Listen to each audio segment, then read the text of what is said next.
NERDSoul. Oh yeah, Lay Ill Kid at OneYoungsta, hold it down, bringing that StreetGeek and NERDSoul. Like, comment, subscribe, hit the bell. Let's go because we got some NERDSoul gaming. I'm not by myself. I have a top player in our midst.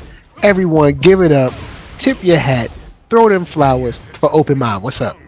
What's up, FGC? What's up, NERDSoul family? Y'all can be good? Yeah, we got you, man. We got you All right, coming great. through. So I saw a video. Well, actually, both of us saw this video, and I didn't know if you had seen it or not. I sent it to you. It's by a young lady by the name of Tricky Eileen on YouTube. Now, before we start, do not go to Tricky Eileen's page, hating on her or saying nothing to her or something. This is just what we think about what she said. So she has a video that talks about mastering fighting games and saying that she has a scientific approach to growth and self-improvement within fighting games. So she's basically talking about like, hey, Tekken 8 or Street Fighter or Under Night or Strive, whatever it is, there's like a scientific way to approach these games. Whether it's like frame data or whatever, there's scientific and systematic. She says that over and over again. And I was listening to it, and I'm not particularly against it, but what I guess stood out to me is that not only her, but many people in the chat seem to think that this is the only way. And this is just the most recent person. There's many people that feel like there's like only one way to get good. It has to be scientific. It has to be this frame data and stuff like that. If it's not frame data, then you have to be looking at charts and graphs and who's viable and stuff like that. And I just thought it was interesting. Since the conversation has come up again, I figured it's time for us to refresh our thoughts. Maybe Open Mind feels different. Maybe I feel different. But I'm gonna kick it to Open Mind. You saw her video, and she has other videos on the topic. She's out here doing her thing, in fighting games and kind of like discussing it and all of that. What's your take on this whole scientific approach to getting good, specifically in fighting games? But I mean, I guess games in general. I mean, a game is a game. But go ahead. Well, first of all, shout out to Tricky Eileen. We don't hate her. Yeah. There's nothing against her at all. I even hit like on her video and all that. So yeah. I stumbled upon Tricky Eileen accidentally, just in passing. Like, I won't say passing. Like, if you're a gamer and you follow gaming, your timeline is going to be full of gaming stuff, content. Yeah. So I'm not subscribed to her. It's just one random day I saw a video with this girl with glasses on, black girl playing a video game. I'm like, okay. And I didn't press play on it. I'm just in the house doing stuff, and her voice is just playing in my phone. Yeah, the autoplay stuff. And I'm so preoccupied with what I'm doing, I just can't get to my phone to cut it off. So she heard the little 2 minutes or 3 minutes that I heard, was able to yell into my atmosphere, so to speak, right? And I didn't have anything against like her take on the scientific approach, the frame data approach. A lot of stuff she said, I can't remember everything she said word for word. But overall, in my mind, I was thinking, okay, whatever. Like, I'm in my house, I'm doing my stuff, and I'm hearing this voice talk about getting good at fighting games and all, and how, and she's going into depth, and I'm just like, yeah, I've kind of heard this narrative before in FGC. It's in other words, the word that came to my head was redundant, right? Okay. Because I've heard that and as old as I am, as long as I've been in the fighting game community, that mindset that she's talking about is so redundant. It's like, it's like, okay, whatever. But I don't disagree, but I will say this: all that stuff not all right to get good. So the way that she describes getting good can work. So I'm not saying it doesn't, but what I would say to that is it's not the only way, and it's not the end all be all because somebody said so, and because they applied their concepts and it worked for them doesn't mean that it's the only way. A lot of times we live in our own little bubbles unchecked, and nobody can check us because there's nobody there to check us, right? Mm-hmm. And oftentimes our egos just get inflated because we have no other narrative but the one that we're giving ourselves. You know what I'm saying? And as a living, breathing example, I don't know frame data, but I'm number one hitman on PlayStation for DMF Duel. That game, it's old, nobody cares about it no more. But when I achieved that, I tell you right now on this particular episode, I don't know the frame data for DMF Duel, and I don't know Hitman's moves. You can quiz me and say, hey man, you number one hitman. Write these moves down on a piece of paper. I can't, because I never opened up the menu to look at Hitman's moves and his move list.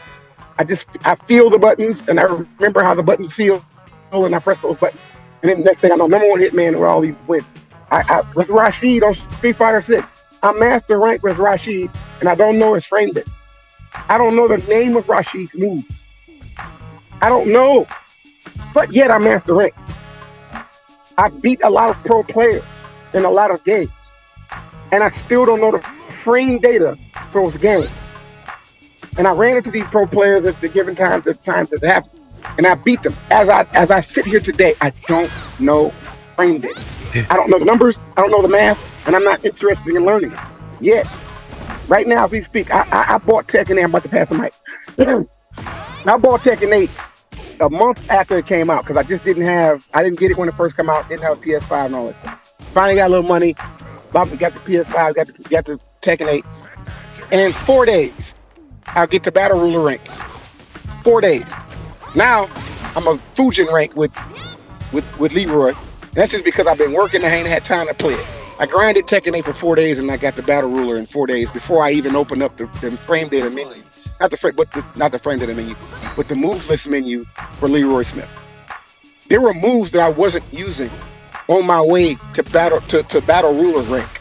I didn't go to practice mode with Leroy Smith until I got to Battle Ruler rank.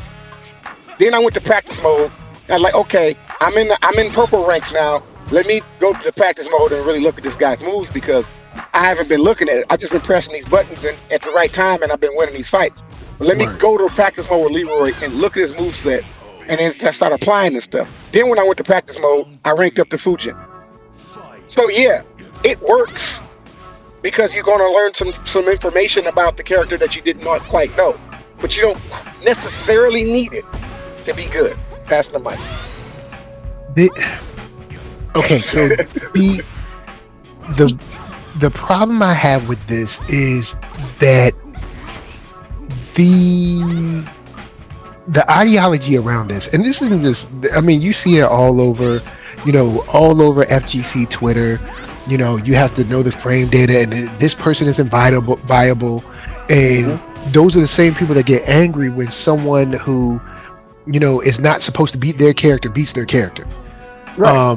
Like me, for example, I'm not supposed to win, and I win. Yeah, like there's someone that's in her chat by the name of Winged Region, and they have a couple comments. One says, a big thing that gets overlooked is that fighting games can be fun on a basic level, but in order to ascend in your playstyle, you need to approach it at a scientific level, and I disagree with that. He or she also says there's a skill gap, but in order to overcome it, there's a learning process that comes with it, and being able to open your mind to that helps bridge that gap. Meaning the scientific method. And then continuing saying fighting games are games that are built on the scientific method. So I also understand, people gonna be like, you old dog, you old. So I was born in 1982. I'm 41. So when I was coming up, just played the game. Yeah, and just got good. Like, okay, Contra, Super Contra Hardcore, whatever. It was on Super Nintendo. That game is mad hard. Mm-hmm. I've beat it. Me and my friend beat it, but we didn't read no book. We didn't. Right. We just played it and got our butts kicked until we started learning.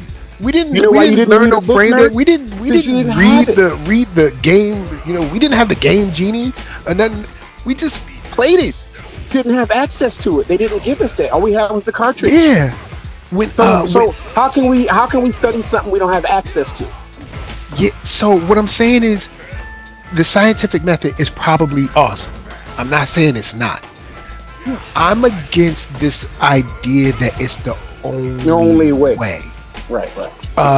Because when I was coming up, I played Streets of Rage 2. I remember renting that game, and I just played it. I just hit the buttons, started moving around. Same thing with when Halo first came out. I didn't have no book for Halo. Just moved up. I mean, now I had already been playing. I was a big Unreal Tournament player, so I already had FPS knowledge, but just moved up, jump, get around, watch out, like, and you get good. Because she says something, I can't remember, I'm paraphrasing.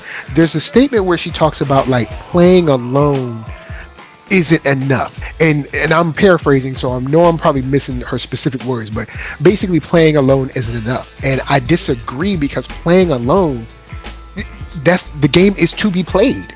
So playing alone is the experience. The experience is what gives you the ability to like know what's going to happen, whether it's like if you're playing Mario or Sonic and you're learning the level and you know how this character jumps at you or whatever, or if you're playing Ninja Gaiden and you know how the bird swoops down at you, or you're playing Super Street Fighter 2 Turbo or something like that, and you know how Fei Long, how fast he is as opposed to your character.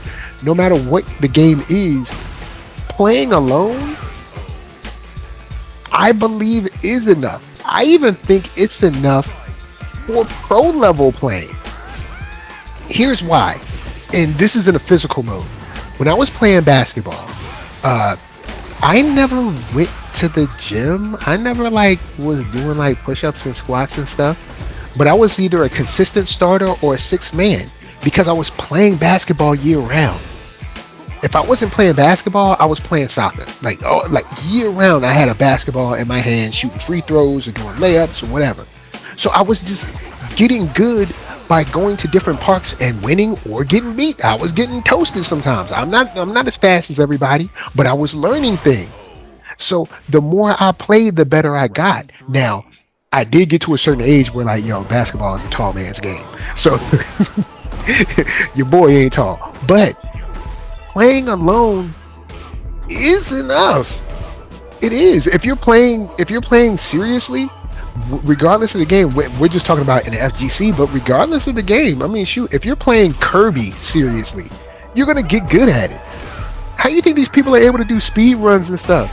I'm pretty sure not all of them are reading some scientific, platformer data.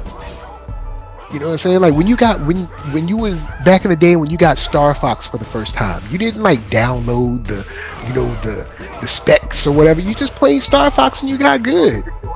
I want to say this to the scientific part, right? Okay, so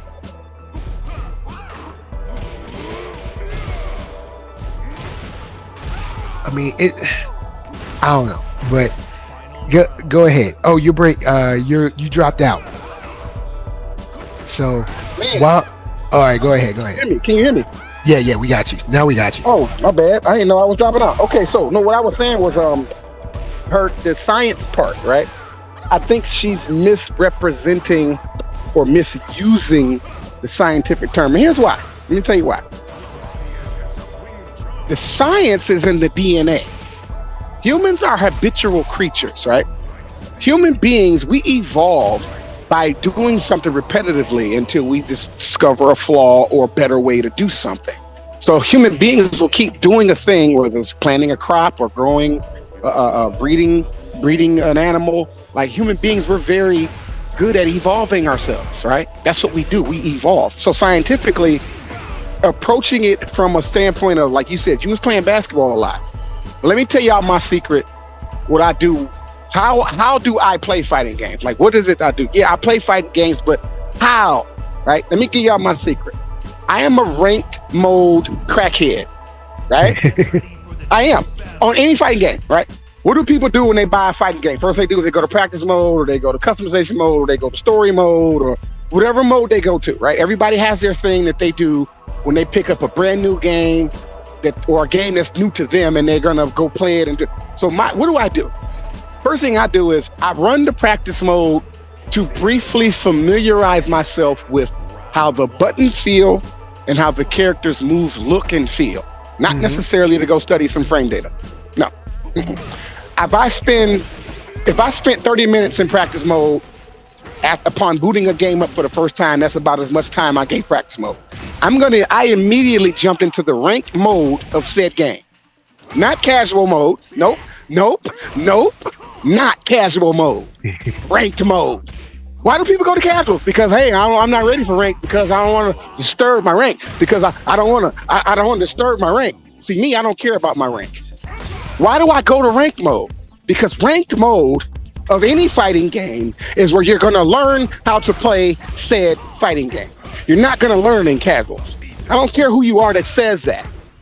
You're going to learn how to play whatever game it is in the ranked mode of the game, because casual mode is just NCAA. Ranked mode is where the pros play, right? Any game. Okay, and casual mode is high their school. Hardest there too. Yeah, casual mode is where everybody's practicing to get to everybody runs to casual mode to try to practice to see what does work and what doesn't work. The people in ranked mode already know what works and what doesn't work. So they're there to do specific things so they can get specific wins. So this is what I do. I jump straight into rank mode and I put it all on the line because I don't care about my rank. I'm number one hitman now, but I started off at the bottom. I was getting beat down because I jumped into rank mode on DNF Duel with Hitman, not knowing how to play. And I took a bunch of L's. So many that I was like, yo, what's going on with this game? Practice mode wasn't giving me what I needed. I started seeing things. I started seeing repetitive play. I started seeing repetitive setups and repetitive habits. I started getting used to those habits and I started winning. So much so that I got the most wins on the PlayStation side.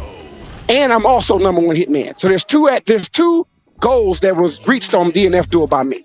I have the most wins overall in the game, no matter who played it, and I'm number one hitman. I became that eventually because I spent all of my time in ranked mode. Rarely did I spend time in casuals. And in any other game, Under Night in Birth, I jumped right into ranked mode and Under Night in Birth.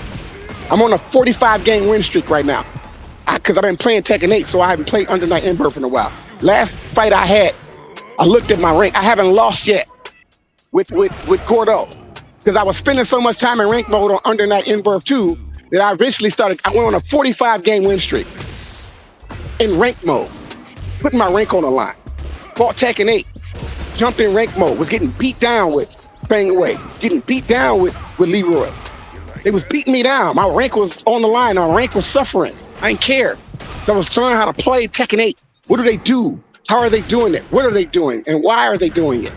You're not going to learn that in practice mode, and you're not going to learn that in casual mode.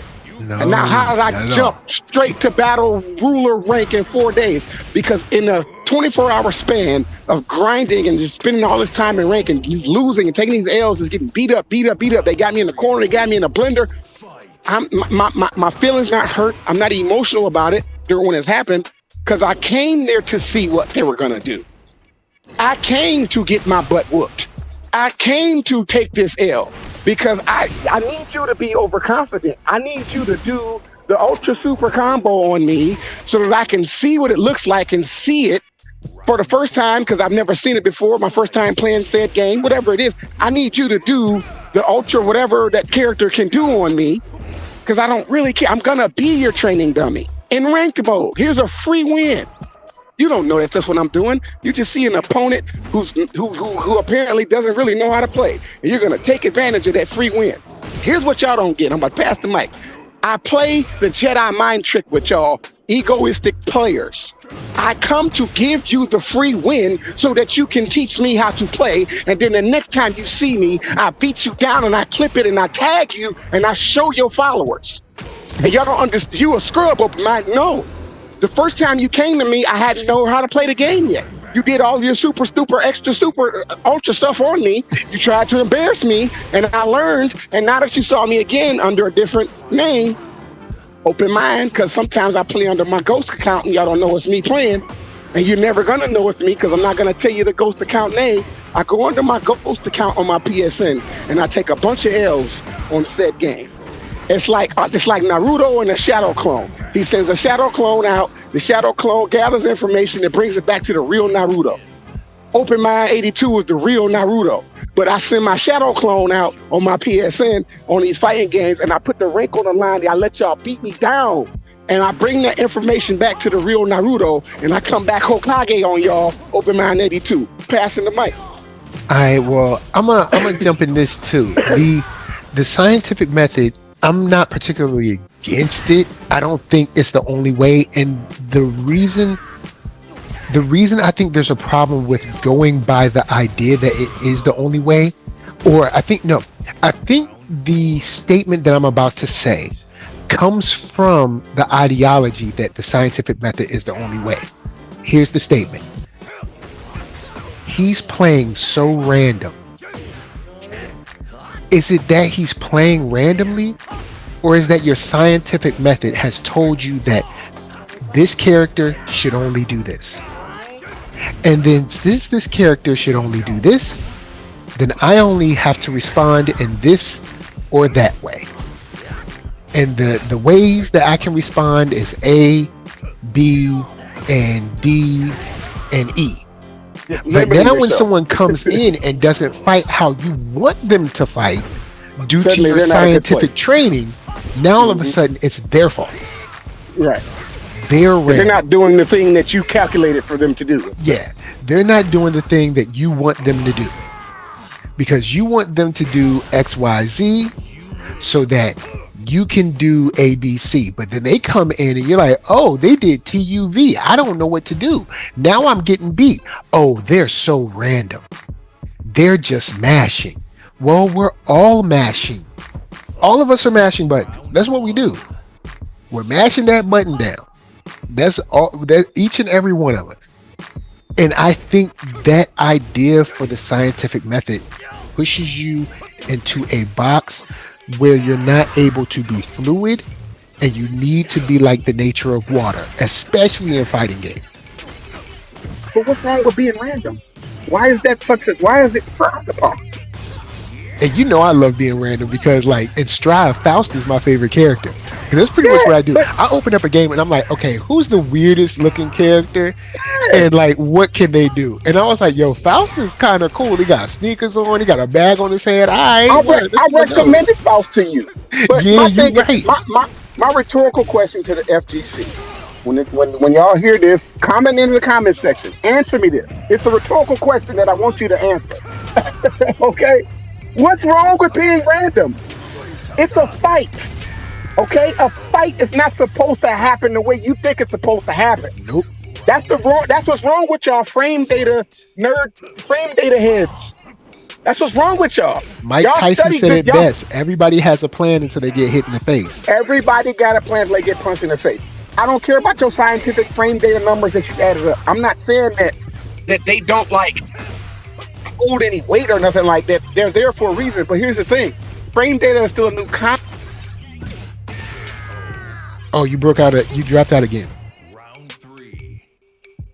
But the way that people are looking at frame data, the way people are looking at the scientific method, I don't think it's bad to look at that. I think it's bad to base your entire mindset around playing on that. It doesn't really account, or it doesn't leave any room for you to expand in a creative or weird way. It's kind of like, following the numbers, and that's actually what gets a lot of players in trouble, because what they'll do is they'll pick, say, their favorite player on YouTube, Twitter, Twitch, TikTok, whatever, and they'll say, oh, well, this person is so successful with XYZ, and these are the moves that they do. The problem is you're not the only one jocking this player's style. So now we have a whole bunch of XYZ pro players babies out there. And many pro players. Yeah, so what makes it worse is that now you're actually easier to beat because you and 10,000 other people are just copying IDOM or Punk or Mena or whoever, Taquito or whoever, insert your favorite pro player name. You're just Arslan or something like that. You're just copying them, and it's like, oh, cool. Well, now I've played 10 of you today. So now you're mad that your scientific method isn't working, but the whole reason your scientific method isn't working is because everybody's trying to do the same thing that you're doing. And also, that what y'all don't get is that as all of y'all try to fight like that, all of y'all who copy the same style, those of us who are seeing it, we're developing ways to stop it. Not because we want to develop a way to stop it, but because we just keep seeing it repetitively every day. So the fact that we just keep seeing it and seeing it and seeing it, well, eventually we're going to stop that. Right? So this is the human nature thing about scientific. That's why I say, what's wrong with being random? Yeah, it's like she used the science terminology, but she went about it for frame data purposes instead of actual science for like the actual human being, which is if you, in other words, I'm gonna simplify it for y'all. Where they want to complicate it, I'm gonna simplify this like simple. If somebody walks by and slaps you, right? Okay, let's say you go into work, you work with this person, or you go to school with this person, or this individual, you kind of have to be around because y'all either work together or y'all whatever. And every time you see said person, they slap you specifically on your right cheek. Now, if you retaliate, both of y'all can get in a lot of trouble. Maybe you yourself, I don't know. But here's the thing. This bully, this person, does the same thing over and over again every time.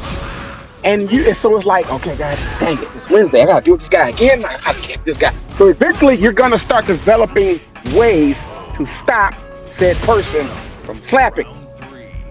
If it's a situation of it's a bully at a school, if it's a situation where it's somebody you work with that's constantly picking at you, if they're gonna do the same repetitive thing, you're gonna start to anticipate said thing, and you're gonna put up barriers or counters, or you're gonna figure out a way to not be there the next time. Because the first couple of times they're gonna get you because you're not expecting it.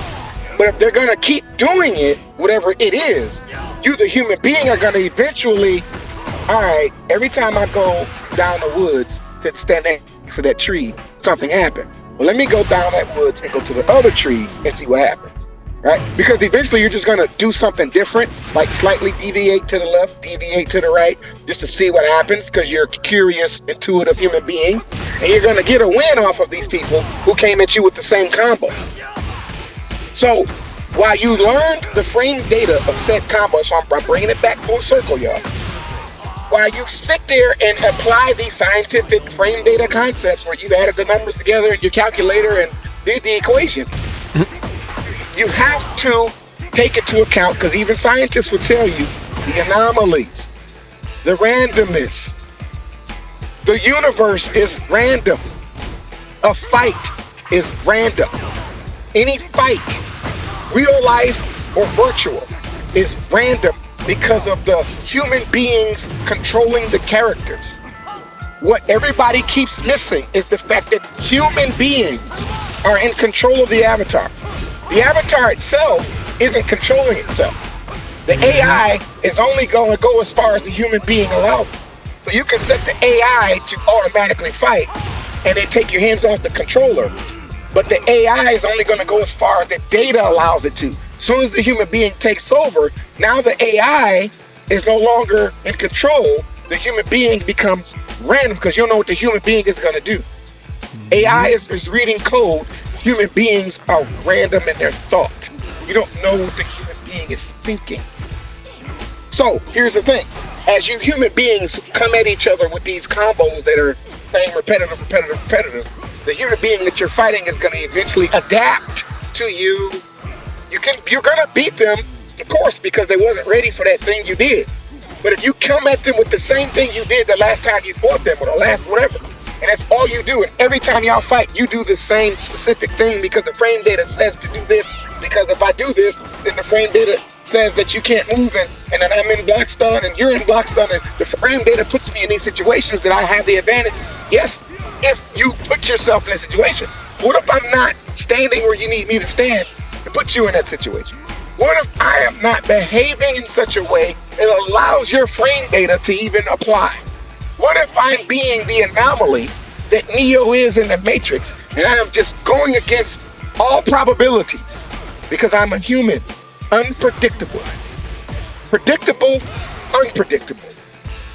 We are predictably unpredictable because we're humans.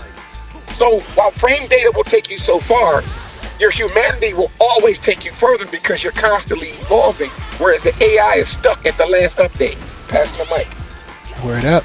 And you know what? I think that's a great place to end. That's a great place, man. Yo. For real. I'm not against, you know what I'm saying? We talk about this a lot. I'm not against y'all scientific method. I just think y'all are in y'all own heads. But I'm gonna actually give it back to Open Mind. Hit us with some final thoughts on this. Maybe give them some words of wisdom and tell them where they can find you. Words of wisdom. Listen, y'all, have fun. Right? Do not lose sight of having fun. Video games are supposed to be fun. All this frame data, scientific, overly complicated stuff that we do to these games, we're removing the fun aspect of it, because you can't tell me that if you're using this much of your brain to scientifically break down these video games, that's not fun. That's work, right? You're working your brain in overtime. Your brain's already working to figure out the fight. That's the person that's fighting you, the randomness of the fight. And on top of that, you're actually working your brain even more, trying to add numbers together in a split succession. Chill, people. Relax. Have fun. You got a job, whatever that job is. You got family. You got responsibilities. You got whatever it is that's going on in your life that stresses you out. And then you play the game to relieve stress. You don't want to get on the game to be stressed out because the game is stressing you out because you're overly thinking. Don't overthink it. Have fun. Take your L's. Get your dubs. Ask yourself a rhetorical question. Why am I even playing this game? Why do I play blank game? And fill in that blank for yourself. The blank is, for me, I play said game because I just want to have fun. And that's the only reason I'm playing it. I don't care about Evo. I don't care about everybody's recognition or to see me as a god. I end up becoming a god as a result of playing and having fun, if that makes sense. Spell it with a Y, Open Mind. 82 on YouTube. I am Open Mind, spell it with a Y on IG. Follow us on TikTok for my fantasy sports channel to recap HyperPix Fantasy Sports, spell it with 2 P's. And we also have a Tekken podcast that we have now started Thursdays at 6 p.m. Central Time. Come check out the OG Original Gamers Tekken cast on Thursdays on my YouTube channel. That spell is Hidden Jewels. Sometimes it's going to be a third wheel with TJ Storms. He may drop by, he may not sometimes. But Tekken's in the background, but the podcast is about whatever we discuss and talk about. The OGs, the original gamers, we've been doing this for 30 years, y'all, and we just having fun. You want to take on the old men of Tekken? Come take us on some good fun. Join the stream. Come get some good battles in. They'll be on the stream. All that content going to be there. Show respect, show love. That's all it is, man. That's all we here for, is to have fun. I don't care about being the best in the world. Y'all can have that. That's too stressful.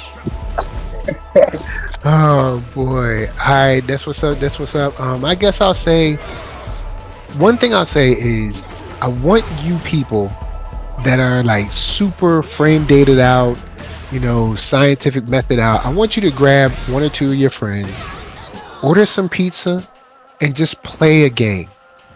Any game. But I want y'all to focus on talking to each other and eating the pizza more than playing the game. Just have fun. I don't think y'all are having fun no more. Like I look at Twitter, I don't think you guys are actually having fun.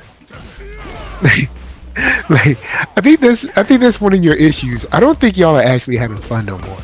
And even the ones that say it's fun to, you know, like troll folks and stuff, I don't really think they're having fun either. I don't think they feel joy. You know what I'm saying? They're not having fun. They not, bro. They can't convince me that they having fun. It just y'all just ain't. So I'll say that. Actually, get up, have a party, play some games. Also, remember, even though scientific methods can work, that person on the other side is not going to do what you want them to do. They're just not. There's no way of knowing what's going to happen. There's no way of knowing if the server is going to drop y'all or if it starts, skipping, stuttering, lagging. You have no idea. You never know if they're going to actually pull off that combo or if you're going to drop yours. You got to stay fluid and focus on just playing and getting your experience, because the frame data is only going to take you so far, and the growth can only be, or the practice can only be so systematic because you're playing against people that are not a system. I mean, both of you are going into a system to play against one another, but they have their own thoughts, motivations, ideas, plans, creativity, whatever. And you're going to have to account for that. So just, be as fluid as you can when it comes to your gameplay. Of course, NERD, SOUL, Facebook, Instagram, Twitter, TikTok, podcast, all that jazz. And until the next time that you have to change up your strategy in round 2 or 3, this is from us to y'all saying peace. Final round.